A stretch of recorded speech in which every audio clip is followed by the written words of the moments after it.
Então, a todos os que nos acompanham, sejam muito bem-vindos a essa live da Martins Castro. Aqui estamos com a Isabel Conte, que nos acompanha hoje, para tirar uma série de dúvidas e para nos conectar com vocês. É sempre um prazer estar com a nossa comunidade. E, bom, primeiramente me apresento, eu sou o Wallace Costa, sou executivo de desenvolvimento de negócios da Martins Castro. Recebo hoje a nossa ilustríssima convidada, Isabel Conte, que tem licenciatura em Direito pela Universidade de Coimbra, pós-graduação em Registro e Notariado, é mestre em Direito e doutoranda pela Universidade de Lisboa, além de ser docente universitária em cursos de pós-graduação na área do Direito Civil, Registro Civil, Contencioso e Administrativo e Nacionalidade no Senor, Universidade de Coimbra, na Faculdade de Direito da Universidade Nova de Lisboa e a Faculdade de Direito da Universidade Clássica de Lisboa. Ela é autora do livro Da Lei da Nacionalidade, anotada e comentada, referência confiável para estudantes e pesquisadores do direito da nacionalidade portuguesa. E, atualmente, atua como jurista na Martins Castro, onde lidera o núcleo jurídico da empresa. Bom, dispensa apresentações a Isabel Conte, mas, Isabel, é um prazer ter você aqui conosco hoje. Obrigada, Wallace. Também é um prazer estar aqui hoje com o Wallace e com todas as pessoas que estão a assistir a esta live e que temos todo o prazer em estar aqui com elas para podermos debater estes novos desenvolvimentos numa área que, como sabemos, é de grande interesse para muitas pessoas no mundo inteiro. E para todas as pessoas que têm ancestralidade e descendência portuguesa. Excelente. Então, pessoal, primeiramente, para esclarecer um ponto muito importante, com certeza muitas pessoas têm muitas dúvidas e vão ter muitas dúvidas ao longo dessa conversa. Então, se vocês tiverem dúvidas, vocês podem encaminhar essas dúvidas para o nosso e-mail olá@martinscastro.pt. Nós vamos revisar todas as dúvidas que vocês tiverem e endereçá-las em tempo hábil. Ok? Então, aqui nós vamos passar por um pequeno resumo do que nós vamos falar hoje. Então, anotem aí para terem um mapinha de como vai ser a nossa reunião. A gente vai falar sobre atualizações sobre a lei da nacionalidade, sobre a declaração, a decisão do Tribunal Constitucional, que impacto isso tem para quem já iniciou o processo, como agir para ter acesso a esse direito e as etapas necessárias, e a Isabel Conte vai nos ajudar com tudo isso, ok? Primeiramente, a gente vai falar sobre a linha do tempo da lei, então. E aí, Isabel, nos ajude com as respostas. Primeiro, a gente passou por algumas mudanças, né, recentemente, na proposta de alteração da lei de nacionalidade que previa o fim da via sefardita, entre outras mudanças. Como a gente está em relação à situação dessa proposta atualmente, Isabel? Ora, o que é que tem acontecido, desde logo, para falarmos das alterações à lei da nacionalidade, esta lei da nacionalidade data de 1981. E, portanto, esta proposta de alteração a esta lei já é a 11ª, ou seja, a lei da nacionalidade atual já foi alterada 10 vezes, sendo que esta seria, eu digo bem, seria a 11ª. O que é que aconteceu? Esta proposta foi votada na Assembleia da República e esta votação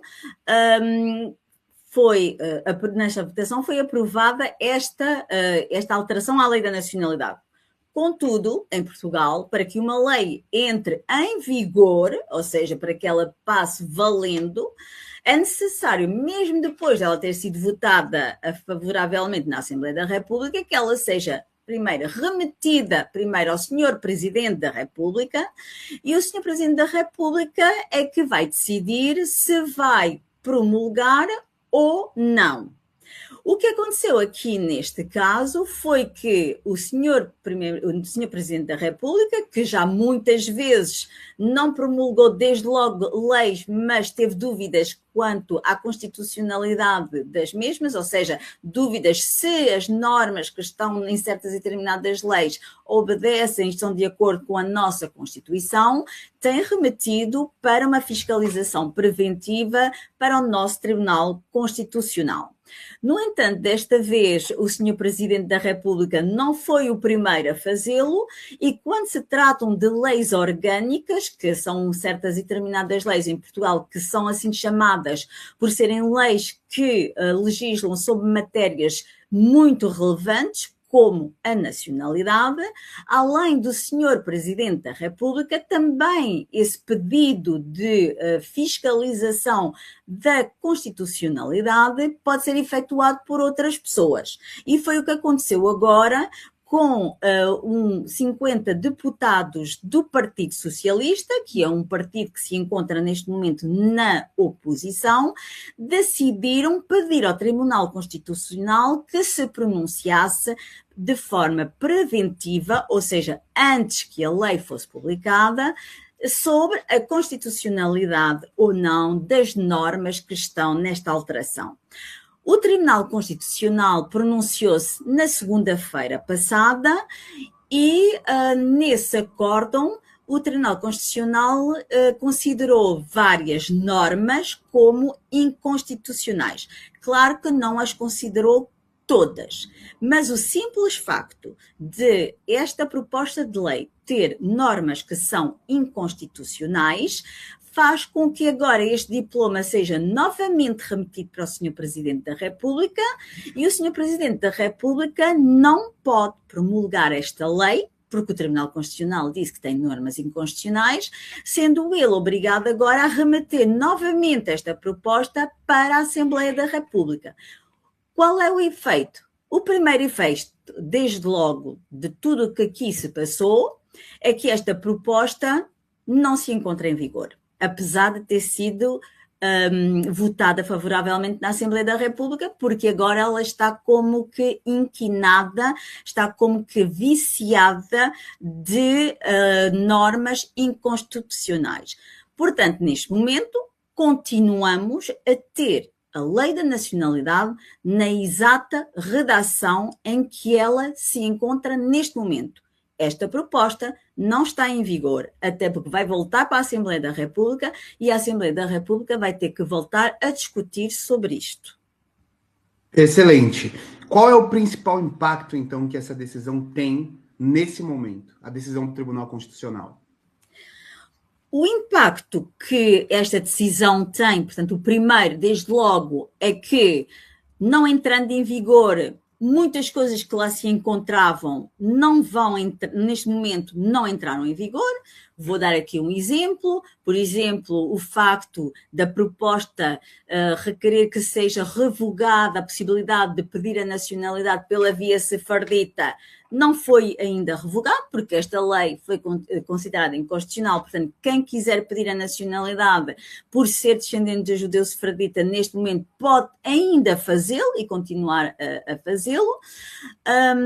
E todas as outras normas que estavam até agora em vigor, nomeadamente quanto às provas de ligação, porque nós sabemos também que esta proposta tem também uma alteração em termos de comprovação de ligação efetiva, também tinha alterações em sede de pena de prisão e muitas outras, nomeadamente sendo exigente quanto às provas de ligação até para netos, que é uma nacionalidade originária. Portanto, todas essas agravantes, todas essas propostas que estavam nesta lei, que agora tem normas inconstitucionais, não estão em vigor, porque vai voltar tudo a ser discutido novamente na Assembleia da República. Portanto, neste momento, tudo se passa como se não tivesse sido aprovado nada na Assembleia da República. Portanto, continuamos na mesma. Agora, é evidente que em 2026 isto vai voltar a ser discutido novamente no Parlamento, mas vai ter que outra vez seguir toda a tramitação usual. Isto vai ter que ser discutido, tem que se retirar o que é inconstitucional, tem que ser votado na especialidade e na generalidade, tem que voltar a ser remetido ao Sr. Presidente da República. Aí mesmo o Sr. Presidente da República, se ainda assim continuar a achar que há uma coisa inconstitucional, se quiser, pode voltar está toda outra vez uma tramitação. Agora, o impacto também que daqui também se pode retirar é que há pelo menos 4 aspectos que nós sabemos que, mesmo que a Assembleia da República venha a discutir e mesmo que retire essas inconstitucionalidades, nós já sabemos que o Governo não pode fazer, porque o Tribunal Constitucional não considerou todas as normas inconstitucionais, só considerou algumas, mas considerou muitas normas que até inconstitucionais e que até perduram para o futuro. Primeiro, o Tribunal Constitucional reiterou que esta questão de estar a negar a nacionalidade portuguesa, considerando as penas de prisão às quais as pessoas foram condenadas, nomeadamente em 2 anos, haverá que especificar. Porquê? Porque uma pena de prisão de 2 anos pode ser por variadíssimos casos. Nós sabemos que há ilícitos, não estou aqui a defender quem pratica ilícitos, mas todos nós sabemos que há ilícitos que têm condenação de pena por 2 anos, que digamos que não ofendem em nada o Estado. Vou dar aqui um exemplo em Portugal, por exemplo, uma pessoa que violou normas urbanísticas, pode ir com uma pena de prisão até 2 anos. Até qual foi o crime? Construiu um prédio e não obedeceu às regras para construir o prédio. Uma pessoa que, por exemplo, no final de um jogo invade o relevado, pronto, olha, se calhar entusiasmou-se. Ou seja, o Tribunal Constitucional considerou isto inconstitucional, porque quando nós dizemos que um crime impede que uma pessoa tenha a nacionalidade, temos que ponderar que crime. Se calhar temos que ponderar que seja uma coisa que seja indesejada como comunidade em si. Portanto, isso foi considerado inconstitucional. Outra coisa que também foi considerada inconstitucional, mas também foi aqui como que uma lição que o Tribunal Constitucional veio aqui dar ao legislador, é que em Portugal, muito em especial aqui na Europa, os nossos ordenamentos jurídicos não são só os nossos ordenamentos jurídicos. Nós também temos incluído no nosso ordenamento jurídicos regulamentos europeus e convenções europeias que nós assinamos e até convenções internacionais. E se antigamente se podia dizer de uma maneira muito taxativa que cada governo tinha o poder total de legislar no âmbito do direito da nacionalidade, neste momento não podemos dizer que ele tem o poder total. Tem o poder, claro, cada Estado tem a liberdade de fazer as leis e de saber quais são os requisitos que quer para definir quem são os seus nacionais. Mas não se deve esquecer dos seus compromissos internacionais, ainda por cima, quando temos constituições como a portuguesa, que no seu artigo 8º e nos artigos 16º e 17º incluem as convenções que nós assinamos, bem como os regulamentos europeus, como parte integrante do nosso direito. Portanto, não acatar aquilo que está na lei que foi promulgada pela Assembleia da República, mas também naquelas que fazem parte do nosso ordenamento jurídico, porque são convenções internacionais que assinamos ou regulamentos europeus, também viola a Constituição.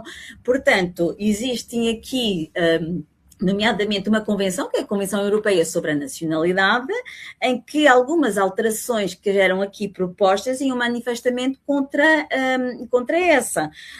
Nomeadamente, por exemplo, estar a exigir que uma pessoa que seja apátrida, para ter a nacionalidade portuguesa, ainda ter que residir 4 anos em Portugal. Isso vai contra as 2 convenções que Portugal assinou sobre a apatridia e que claramente definem que uma pessoa que é apátrida, os Estados devem fazer de tudo para lhes facilitar o acesso à nacionalidade.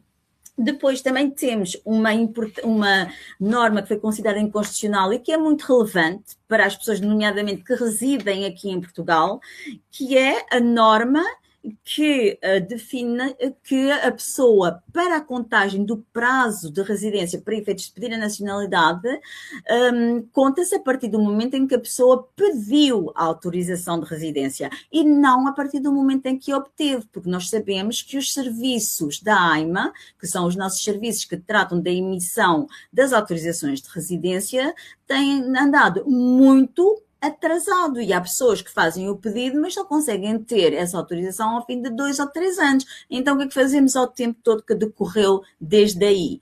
Portanto, essa norma, a revogação, aliás, dessa norma também foi considerada como sendo inconstitucional, ou seja, isso também permite dar segurança às pessoas que pediram autorização de residência, mas que só obtiveram depois, de que realmente o tempo vai ser contado a partir do dia em que pediram essa autorização e não a partir do dia em que obtiveram o cartão, e o que já vai aqui dar muitas certezas e um alívio a muitas pessoas que não sabiam bem em que termos é que estariam. Afinal, tenho os 5 anos, não tenho?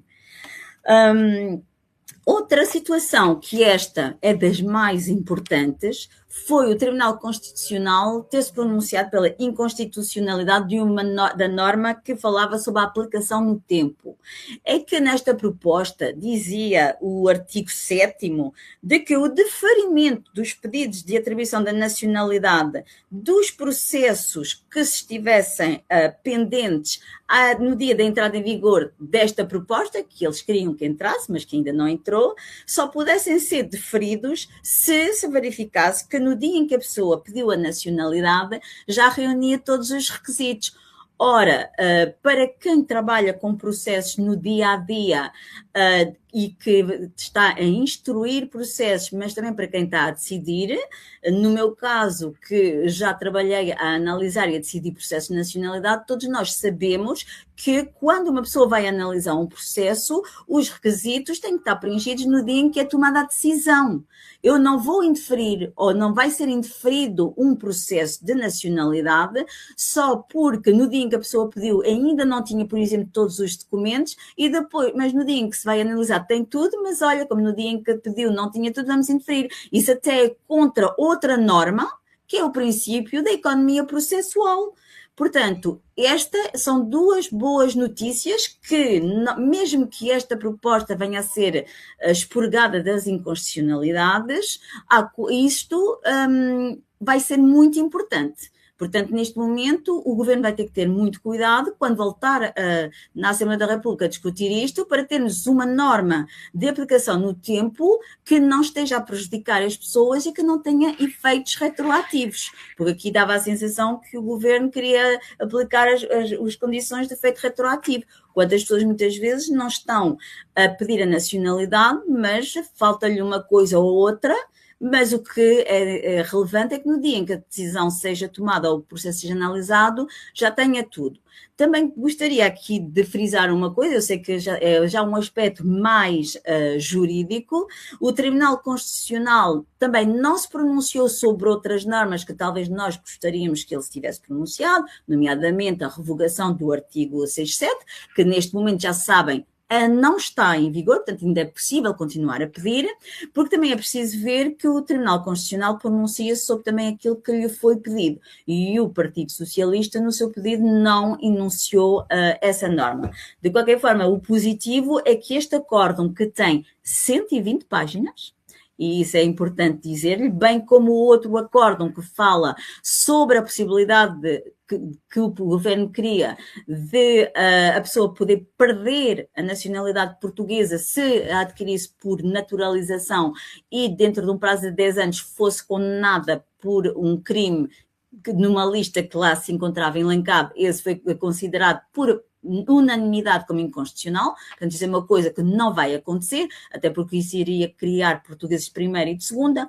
Aqueles que não teriam adquirido para naturalização saberiam que nunca iriam estar nessa situação, já quem tivesse pedido a nacionalidade por naturalização estaria ali 10 anos suspensa, deixa-me cá ver. E isto também engloba as pessoas que pedem a nacionalidade pela via sefardita, porque a via sefardita é uma naturalização. Agora, na globalidade, o acórdão também é um grande ensinamento, decorrem daqui muitos fundamentos até para o futuro, para até aspectos de contencioso. O Tribunal Constitucional vem aqui, digamos que, diria de forma educada, reavivar um pouco a memória do nosso legislador e do nosso governo sobre aquilo que se deve fazer ou não.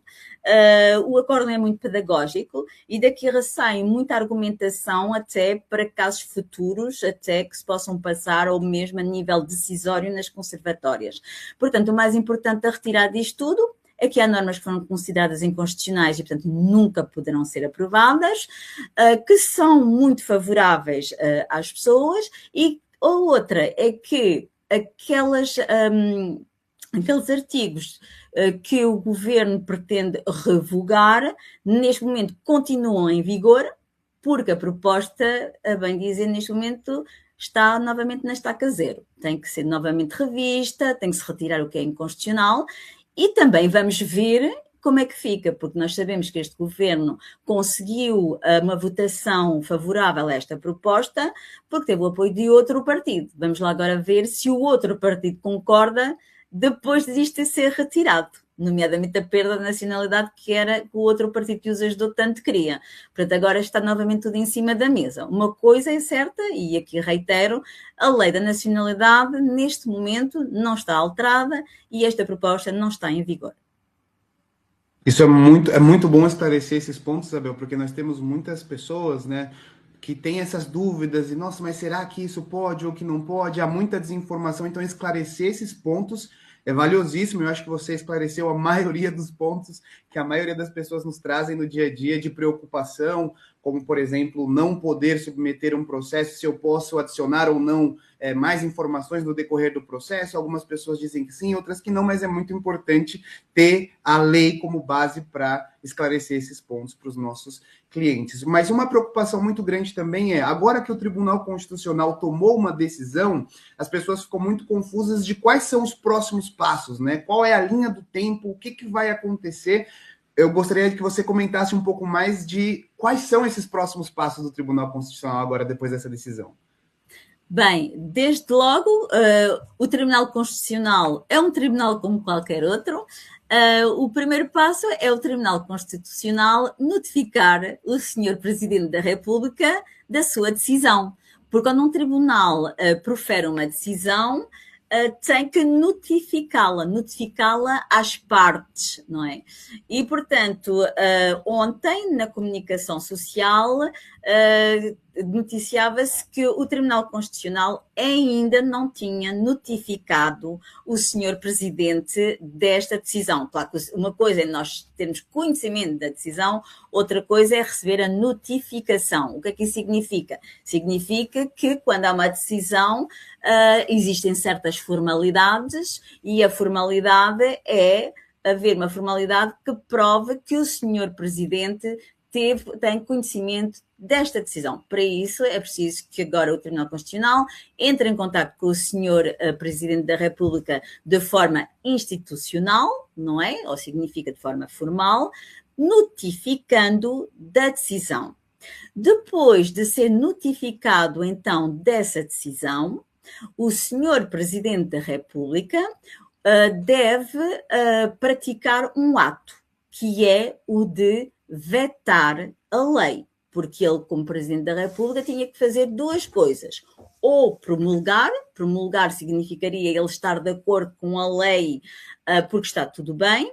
Vetar significa que ele não está de acordo e, portanto, não está de acordo com ela, só que este aqui é um veto obrigatório. Porquê? Porque o Tribunal Constitucional pronunciou-se pela inconstitucionalidade de determinadas normas e na nossa Constituição o Sr. Presidente da República é o órgão que vela e zela pelo bom cumprimento da Constituição e, consequentemente, não pode promulgar leis que sejam inconstitucionais. Assim, agora o Sr. Presidente, depois de ser notificado, primeiro vai vetar a lei. Ou seja, vai dizer esta lei não pode ser publicada, não pode ser promulgada. Depois de vetar a lei, o senhor Presidente vai ter que também dar notícias do seu veto à Assembleia da República e, juntamente com a sua decisão de vetar a lei, remete, ou seja, devolve este diploma à Assembleia da República, porque nós falamos muitas vezes, o governo quer alterar a lei da nacionalidade. Digamos que quando nós dizemos o governo, seria mais correto referirmos ao partido que apoia o governo, porque em Portugal a lei da nacionalidade não pode ser alterada pelo governo. Quem pode alterar a lei da nacionalidade é única e exclusivamente os deputados da Assembleia da República. Portanto, agora, depois de vetar, o Sr. Presidente da República vai novamente devolver essa proposta à Assembleia da República, que agora, juntamente com todos os deputados, tem que rever a proposta, tendo primeiramente que retirar do seu texto aquilo que o Tribunal Constitucional considerou como inconstitucional, é a primeira coisa, e vai ter que arranjar redação para aquelas, ou não, ou retirar pura e simplesmente, ou então tem que dar nova redação que não viole a lei. Claro que debater isso agora vai levar também algum tempo, porque agora temos outro aspecto que não tem a ver com a tramitação, digamos, legal, mas que também tem a ver com a época especial em que nos encontramos, tendo em conta que a Assembleia da República vai encerrar para férias, estamos no Natal, e só vai retomar agora as suas atividades no dia 6 de janeiro. Entretanto, o Sr. Presidente da República também vai de férias.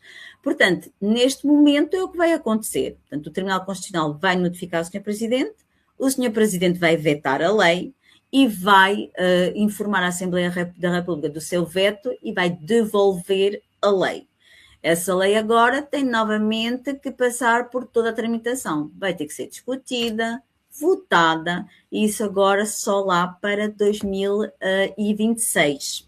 Temos que relembrar também que no dia 18 de janeiro vamos ter eleições presidenciais, ou seja, o nosso atual Presidente da República termina o seu mandato de presidente este ano e, como já vai no seu segundo mandato, não vai poder recandidatar-se. Portanto, no dia 18 de janeiro, vamos a eleições para escolher um novo presidente da República. Não me parece, ou pelo menos esta é a minha opinião, que de dia 6 a dia 18 que o Parlamento consiga fazer esta tarefa, até porque, como bem sabem, o Parlamento não tem só isto para fazer, não é? Há sempre outras leis para discutir, sendo que também não sabemos se vamos conseguir eleger o Presidente da República logo à primeira volta, ou se ainda haverá uma segunda volta para podermos definir quem é o nosso Presidente da República, o que nos remete, com certeza, na minha opinião, pelo menos lá para fevereiro, isso se não for mais para lá, não é? Porque, como vos disse, agora há novamente que discutir a lei. E desta vez há que discutir, há que emendar, há que retirar, e de certeza que, e também se espera, que a oposição também, sentindo-se agora mais forte com esta decisão do Tribunal Constitucional, também vai ter agora uma intervenção mais forte no sentido de dizer ao Governo agora vamos dar aqui um contributo ainda maior para que realmente as coisas sejam mais ao nosso jeito. Excelente, Isabel. É muito comum, de parte das pessoas que conversam conosco, mencionar algumas preocupações antes de submeter o processo, né? Então, olha, será que eu ainda posso, visto que algumas mudanças vão acontecer? Enfim, as pessoas ficam bem preocupadas, mas aqui acho que nós já tranquilizamos bastante essas pessoas, ao passo que nós sabemos que nenhuma mudança entrou em vigor ainda, segundo o que você nos explicou até agora. Mas outra preocupação é, e depois que eu der a entrada, ou quem já deu a entrada, as pessoas ficam muito preocupadas de essas mudanças vão me afetar, eu devo me preocupar, o que vai acontecer, o que nós poderíamos dizer para essas pessoas que ainda não submeteram ou que já submeteram sobre essa preocupação do que vai acontecer com o meu processo depois de submetido, com todas essas discussões acontecendo em relação à lei, alterações e tudo mais. Em relação a essas pessoas, desde já, gostaria de as tranquilizar e vou partir aqui de vários pontos. Quem já submeteu o seu pedido não vai ser prejudicado por qualquer alteração, até porque temos o princípio básico em Portugal de que a lei só vale para o futuro. Quem ainda não submeteu, pode submetê-lo agora e também pode estar descansado que o seu pedido irá ser analisado de acordo com a lei que está em vigor no dia em que eles estarão a pedir a nacionalidade. Ou seja, se submeterem já e antes que a lei seja publicada, porque atenção, também temos essa coisa, mesmo que a lei venha a ser aprovada novamente em Portugal, ela só entra em vigor quando é publicada no Diário da República e mesmo assim não é nesse dia que entra em vigor, há de entrar em vigor no dia em que essa lei disser que ela entra, ok? Desde que ainda não submeteram, podem submetê-lo agora e aconselho que o façam então até o mais rapidamente possível, porque como já vos disse, na minha opinião podemos remeter lá para fevereiro, portanto têm tempo para o fazer, pode fazer tranquilamente e corretamente, e ainda temos outro suporte, é que aquela lei da aplicação da lei no tempo, que o governo queria aplicar, de que os processos que fossem submetidos antes desta alteração só pudessem ser deferidos se verificasse que a pessoa já reunia os requisitos todos no dia em que pediu, também foi considerado inconstitucional, porque o tribunal pronunciou-se no sentido que a pessoa tem que reunir os requisitos todos no dia em que ele é decidido. Agora as pessoas vão perguntar, Isabel, mas qual é a diferença entre reunir os requisitos no dia em que eu pedi e reunir os requisitos no dia em que é decidido? Eu falo aqui de situações que são comuns. A pessoa está a pedir a nacionalidade e, por exemplo, ainda lhe falta um documento. Documento esse que, por exemplo, não impede que o processo seja submetido desde que realmente o seu caso juridicamente seja estudado e nós tenhamos a possibilidade, através dos nossos estudos jurídicos, de o submeter, porque temos outra forma ou de substituir ou de fazer com que esse documento que falta possa vir a ser remetido posteriormente. Essas pessoas podem pedir, porque mesmo depois de pedir, ainda podemos enviar esse documento que falta posteriormente. E é aí que o Tribunal Constitucional agora também nos veio dar mais força quando diz que a lei que se aplica ao pedido que a pessoa fez é aquela que estava em vigor no dia em que a pessoa pediu. Mas se a pessoa, no dia em que pediu, ainda não tinha todos os requisitos ou ainda não conseguiu provar todos os requisitos, não é isso que vai impedir a pessoa de ter a nacionalidade. O que é preciso é que no dia em que o conservador for analisar e decidir, a pessoa já lá tenha tudo. E é isso que o Tribunal Constitucional vem reforçar. Porque isso era uma coisa que o governo não queria que aquelas pessoas só tivessem a nacionalidade, se no dia em que tivessem pedido já tivessem tudo. Ora, nós já sabemos que a nível de tramitação de um processo, se fosse necessário ter tudo no início, então não existiriam processos e tramitação específica para a nacionalidade, ao qual se aplica o Regulamento da Nacionalidade e o Código de Procedimento Administrativo, que possibilita a quem está a analisar o processo de notificar o interessado, dizendo-lhe, olha, estou a analisar, falta isto, envie-me aquilo, se faz favor. Senão assim, então, não haveria a possibilidade da pessoa poder ser notificada para suprir deficiências. E foi isso que o Tribunal Constitucional entendeu. Portanto, excelente. Resumindo, quem já submeteu está super descansado. Quem ainda não submeteu, aconselho a submeter agora, o mais rapidamente possível, até porque, no meu ver, ainda tem tempo de o fazer com calma, só não pode esperar. É isso. Excelente. Muito importante mencionar sobre isso também, Isabel, até porque a gente tem, no caso da Via Sefardita, o certificado da comunidade israelita, que vai demorar um tempo também para ficar pronto, e é uma preocupação das pessoas, mas como eu faço se eu ainda não tenho certificado e eu não vou poder anexar esse documento? Então, ou seja, isso nos traz essa segurança de que, ainda que a pessoa não tenha todos os documentos necessários no momento da submissão, tendo os documentos mínimos para submeter, que a conservatória vai pedir, ela pode adjuntar ou anexar esses documentos posteriormente ao decorrer do processo, porque o mais importante é que o conservador tenha tudo o que é necessário no dia da análise e não no dia da submissão do processo, certo? Sim, e isso foi uma das melhores coisas que o Tribunal Constitucional pode ter feito, porque realmente veio reiterar uma situação que até aqui na própria Martins Castro já vínhamos defendendo, até porque no caso das pessoas que são descendentes de judeus sefarditas, o próprio regulamento da nacionalidade permite, e já tem lá uma norma que permite que o processo possa ser submetido sem o certificado, mas esta decisão em particular quanto à aplicação da lei do tempo tomada pelo Tribunal Constitucional vem reforçar ainda mais essa ideia, sendo que neste momento tudo está na mão de quem estiver interessado, e aqui faço o meu apelo, se é descendente de judeus sefarditas, se ainda não pediu a nacionalidade, peça, faça as coisas com tempo e com calma. Quando digo com tempo e com calma,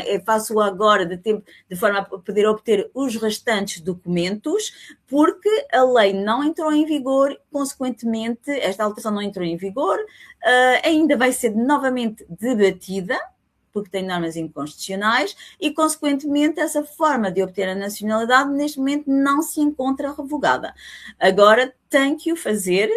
É uma decisão que não podem levar muito tempo a tomar, até porque, se a tomarem, o melhor é começar já a juntar toda a documentação necessária para instruir o pedido e fazê-lo de uma forma calma e não deixando para o último momento.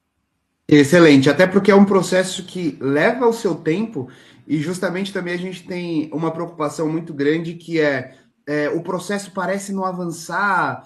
Eu vejo que já faz tempo que está na mesma etapa, e é importante também esclarecer para as pessoas que, por mais que visivelmente o processo não esteja avançando, tem muita coisa acontecendo por trás das cortinas em relação à validação de documento, verificação para lá, verificação para cá. Então tem muitas coisas acontecendo que não necessariamente vão avançar as etapas, mas que são necessárias acontecer para avançar essas etapas, né? E algo legal é que você também mencionou algo importante, que ainda é possível iniciar novos processos e a gente tem ainda certo tempo para fazer isso, mas também existem aquelas pessoas que talvez já terminaram o seu processo de nacionalidade, que têm filhos menores, que têm cônjuges e talvez ainda não iniciaram o processo. O que nós poderíamos dizer para essas pessoas que talvez já estejam na etapa final do processo de nacionalidade, de qualquer artigo, ou já tenham adquirido a nacionalidade, mas ainda estão inseguras em relação à transmissão desse processo para filhos, para cônjuges,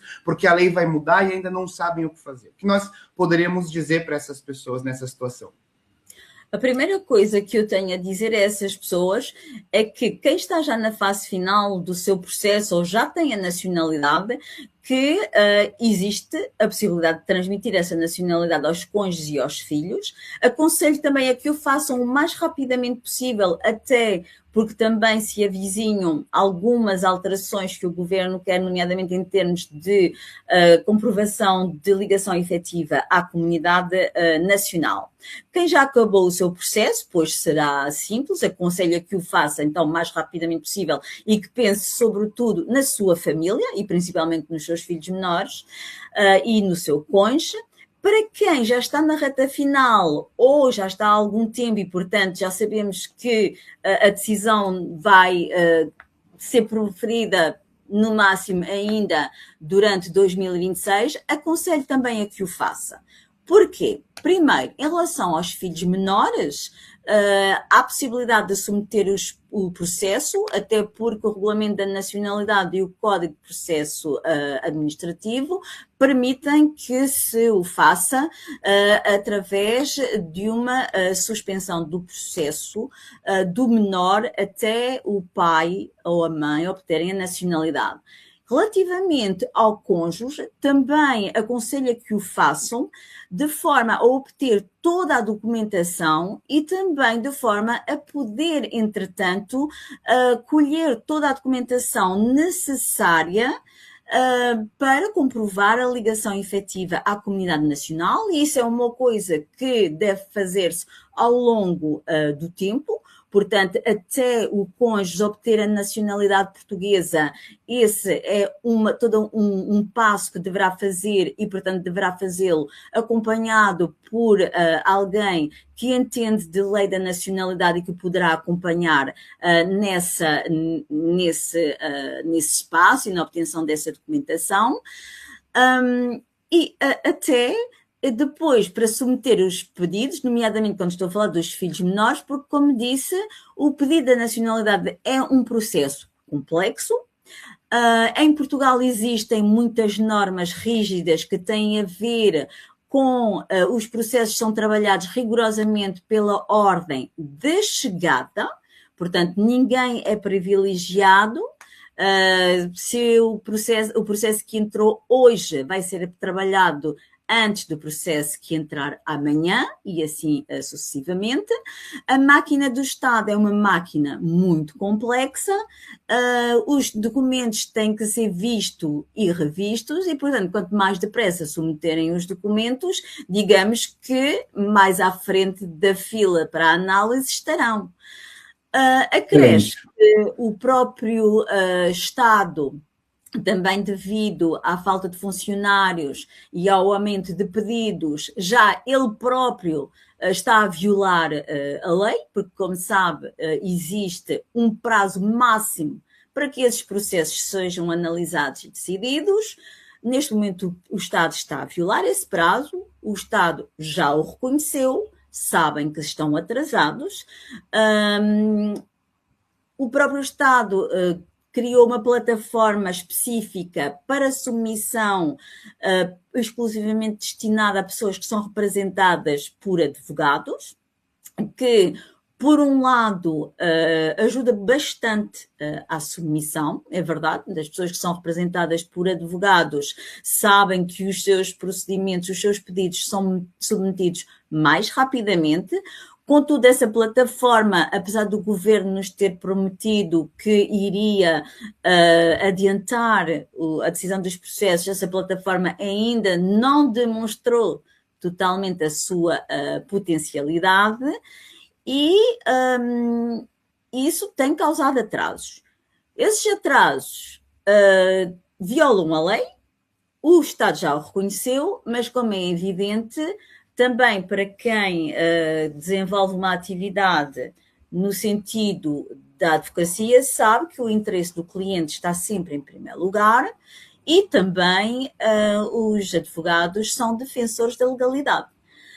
Por isso, também, nos casos em que temos clientes que têm situações muito específicas e que nós aqui estudamos caso a caso, também temos mecanismos para também chamar a atenção ao Estado de que aquele processo já foi cometido há um certo e determinado tempo e que esse tempo já foi ultrapassado no sentido de ser analisado e decidido. E esses mecanismos passam pelas instâncias judiciais, através de ações judiciais que estão previstas no Código de Procedimento Administrativo e no Código do Processo nos tribunais administrativos e que são uma forma de ajudarmos os nossos clientes ou mesmo qualquer outra pessoa que já tenha um processo a decorrer e que neste momento precise de ajuda no sentido de acelerar a decisão do seu processo, e que tem-se verificado como mecanismos eficazes para podermos chamar a atenção à administração que o processo já ultrapassou todos os prazos legais para ser decidido e que são verdadeiros mecanismos eficientes para que realmente, quando a administração é condenada nesses pedidos, a mesma seja obrigada a tomar, a analisar e a tomar a decisão nesse processo, até porque a administração pública deve obedecer às decisões judiciais. Excelente. Aqui eu acho que a gente mencionou pontos muito importantes, por exemplo, no caso dos filhos menores, que é o pai ou a mãe que seja um descendente de um cidadão português e possa entrar com o processo, já pode imediatamente entrar com o processo do filho também, processo esse que vai ser suspenso até que o processo do pai seja decidido, né? Então, é muito importante entender que nós já podemos, então, entrar com o processo do pai e da mãe e do filho menor ao mesmo tempo, simultaneamente, e isso está embasado de acordo com a lei. Inclusive, também é importante ressaltar o que você mencionou sobre os mecanismos que nós temos para chamar a atenção do Estado para esses processos que estão levando muito tempo, enfim, e tem suas particularidades, que são as nossas ações judiciais. Né? E também lembrar os nossos amigos que nos assistem que podem clicar no link da nossa bio para saber mais informações sobre é possível acelerar o meu processo, eu me enquadro nos requisitos, ou como eu faço para transmitir a nacionalidade para o meu filho, para minha filha, para o meu cônjuge. Agora aqui nós tivemos esses esclarecimentos da Isabel. Temos aqui, Isabel, também algumas perguntas que nós temos pré-selecionadas, então eu vou ler aqui essa lista de perguntas que nós selecionamos algumas das pessoas que enviaram perguntas para nós, e para ter as respostas da Isabel. A primeira é bem interessante, e é bem recorrente também. Eu preciso viajar a Portugal antes de iniciar o meu processo? Não. Se pretende pedir a nacionalidade portuguesa, não necessita de viajar para Portugal para o fazer. Apenas tem que reunir os documentos necessários.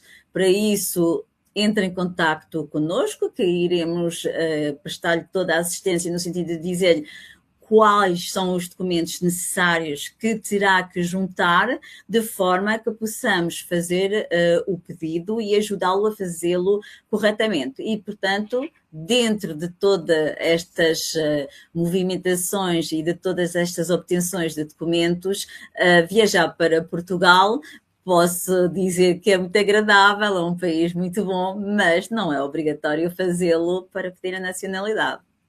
Excelente. De acordo com a colocação de que é um país muito agradável para se visitar. Agora, uma pergunta que nós temos, que também é bem recorrente, é que tipos de vínculos são sugeridos pela Martins Castro para obter a cidadania nessa reta final? Nós sabemos que é necessária a comprovação de vínculos com a comunidade portuguesa para muitos artigos, mas que tipos de vínculos, então, a Martins Castro sugere?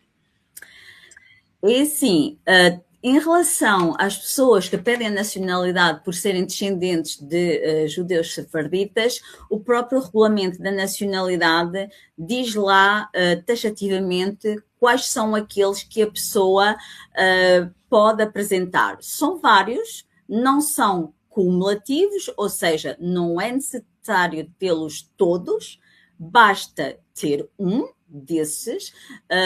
Entre eles estão viagens a Portugal, para aquelas pessoas que já em si viajam muito. Nós sabemos que a comunidade brasileira é uma das que mais viaja a Portugal. Muitas pessoas viajam muitas vezes 1 ou 2 vezes por ano, outras até uma vez de 2 em 2 anos. Portanto, se é uma pessoa que é descendente de judeu sefardita e se é corrente viajar para Portugal, isso é uma coisa que se poderá servir como vínculo, mas não é obrigatório que esteja nessa situação. Existem também outras situações que comprovem um vínculo à comunidade portuguesa, nomeadamente ter uma participação numa sociedade comercial ou até numa cooperativa aqui em Portugal. Isso são aspectos que a Martins Castro o poderá ajudar a concretizar. Portanto, existem até certos vínculos para os quais iremos ajudá-lo a fazê-lo. Portanto, essa também é outra característica que temos, é que se entrar em contato connosco, nós também iremos ver, no seu caso, qual é o vínculo mais apropriado. Tratando-se de menores, os vínculos com a comunidade nacional, enquanto esta lei se mantiver em vigor, só é muito relevante ao nível do enquadramento familiar, daí ser muito importante, por exemplo, se os pais são casados e vivem juntos, o facto de ter o outro pai a pedir a nacionalidade também é muito importante, ou de ter outros irmãos que também estão a pedir a nacionalidade ou que já a têm. Portanto, também o facto de estarmos aqui a dizer da possibilidade de transmissão da nacionalidade aos restantes familiares não é apenas uma sugestão que estamos aqui a fazer porque ele o permite, mas porque também permite ter essa ligação efetiva à comunidade nacional que beneficia em muito os menores. Portanto, trata-se também de dar ao menor uma ligação efetiva à comunidade nacional que passa por um enquadramento familiar em que existem pessoas ou que são portuguesas ou que estão a pedir a nacionalidade. E naquilo que diz respeito às pessoas que estão a pedir a nacionalidade pelo casamento, também é importante para comprovar a sua ligação à comunidade nacional, viagens também, mas também, principalmente, o facto de, por exemplo, ter filhos em comum com o seu cônjuge que já são portugueses ou que estão a pedir a nacionalidade portuguesa e, como é evidente, também já sabemos que quanto mais longo é o casamento, também mais ligação efetiva à comunidade se presume essa pessoa ter, nomeadamente para casamentos ou uniões de facto que já duram há mais de 6 anos. Portanto, como veem, o facto de estar a pedir a nacionalidade para toda a família não é uma questão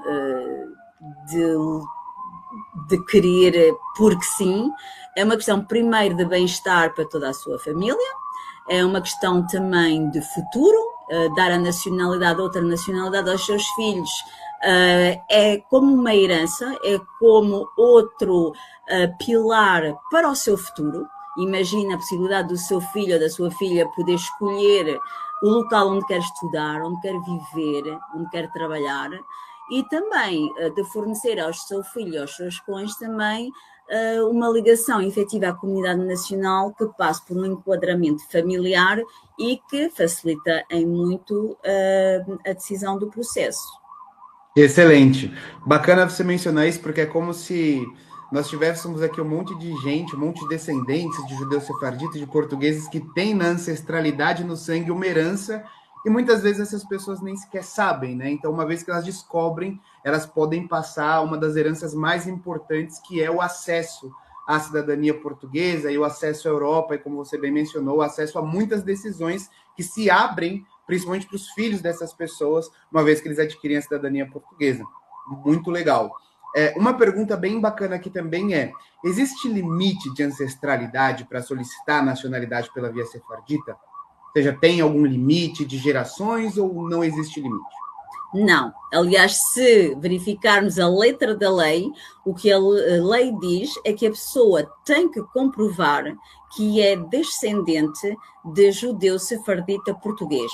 Em momento nenhum a lei estabelece limite.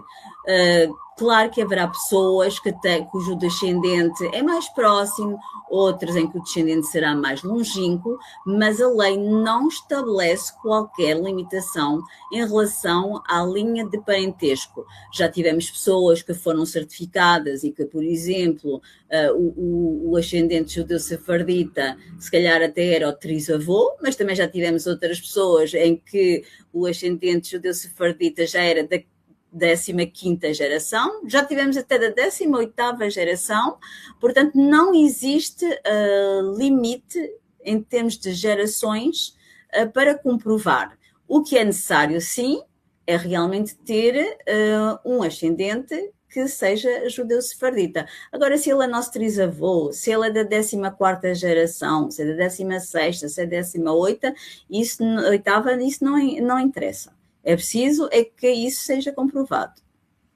Excelente. E aqui a última pergunta a extinção da via sefardita já passou? Porque eu submeti o meu processo e ainda não recebi o protocolo, a chave de acesso. É o fim da via sefardita que impactou a minha análise? O que aconteceu se eu submeti o processo, mas ainda não recebi a chave de análise desse processo? Vou começar pelo fim. Primeiro, a via sefardita não acabou porque essa norma não foi revogada e porquê? Porque a alteração que o governo queria que fosse publicada não vai ser publicada, porque o Tribunal Constitucional pronunciou-se pela inconstitucionalidade de certas e determinadas normas e, portanto, a lei não vai ser publicada, vai voltar para a Assembleia da República para voltar a ser discutida. Portanto, a possibilidade de pedir a nacionalidade nos termos do artigo 67 da Lei da Nacionalidade, ou seja, pela via sefardita, não se encontra revogada. Segundo, se já submeteu o seu processo e ainda não tem chave de acesso, claro, como eu disse, nada tem a ver com esse fundamento, porque, como já vimos, o 67 não se encontra revogado. O que determina o atraso da atribuição da chave de acesso é o facto de que a Conservatória, quando os pedidos são submetidos, vão analisar os pedidos e vão analisando também por ordem da submissão. Vão analisando e dando a chave de acesso. Vão analisando e dando a chave de acesso. E, claro, como não poderia deixar de ser, a Conservatória também se encontra atrasada na atribuição destas chaves de acesso. Portanto, é uma questão de tempo, é uma questão de aguardar. Uma coisa é certa. A data que será tida em conta é a data em que o processo foi submetido. A chave de acesso é uma questão de tempo e da Conservatória analisar a documentação dos processos que foram submetidos e ir atribuindo as chaves de acesso, porque nessa tramitação da atribuição da chave de acesso, neste momento também se verificam atrasos.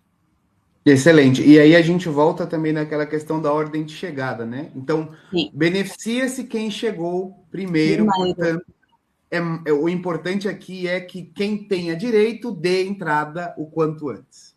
Por isso é que eu chamo aqui a vossa atenção de que esta decisão do Tribunal Constitucional veio em boa hora e, portanto, não deixem passar esta oportunidade, até porque o Tribunal Constitucional pronunciou-se de forma muito clara quanto àquela regra da aplicação da lei no tempo.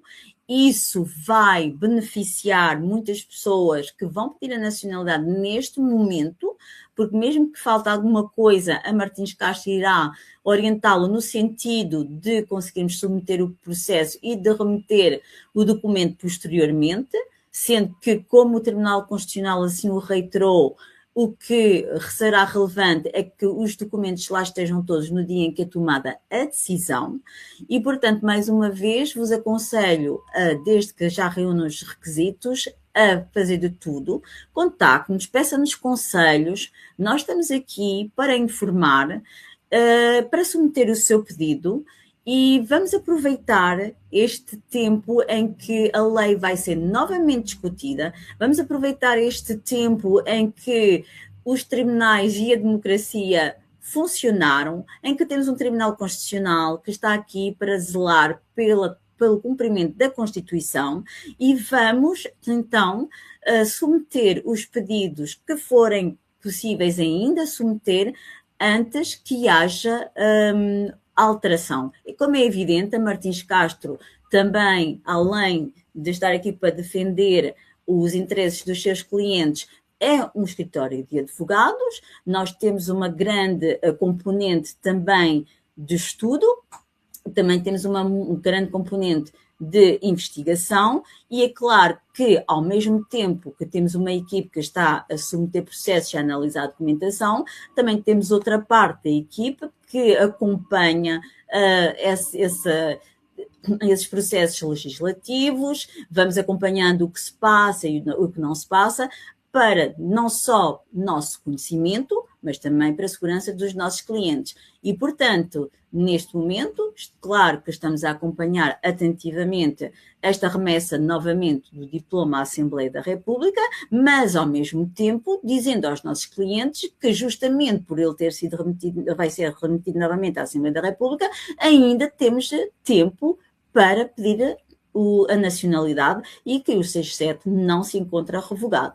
E, portanto, lanço aqui o meu apelo para não se demorarem a juntarem os vossos documentos. Se não souberem quais são, entrem em contato connosco e não se esqueça também de toda a sua família.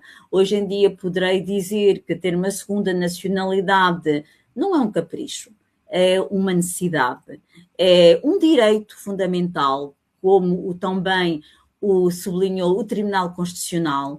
Se é descendente de um judeu sefardita, se é filho de um português, se é neto de um português, não se esqueça que isso é uma descendência, está no seu sangue, é o seu direito.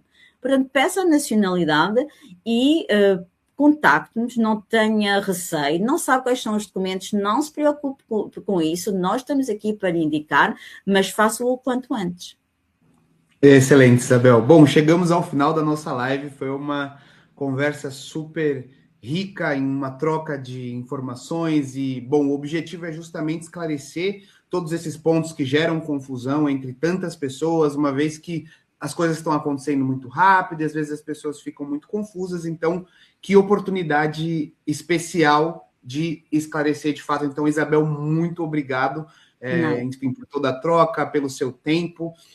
Agradecemos também aqueles que nos acompanharam até aqui, enfim, e convidamos a todos a mover seu mundo, contar com a Martins Castro, porque de fato essa é a nossa missão, é remover essas barreiras e facilitar o acesso à mobilidade internacional a todas as pessoas. Então, a todos o nosso muito obrigado e uma excelente tarde. Obrigada a todos e também uma excelente tarde e até breve. Até a próxima. Tchau, tchau.